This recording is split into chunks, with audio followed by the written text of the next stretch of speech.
Assalamu alaikum to all present here.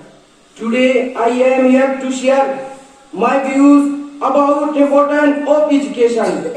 Education plays a very important role in one's life.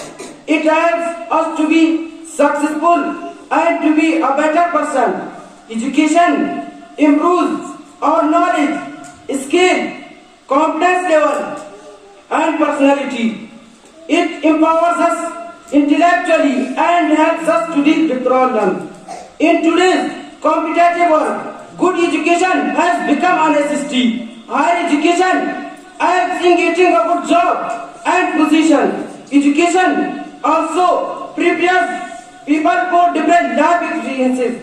It helps people to have a special status in society. Moreover, education pulses our mind, strengthens our character. Education helps to grow in life.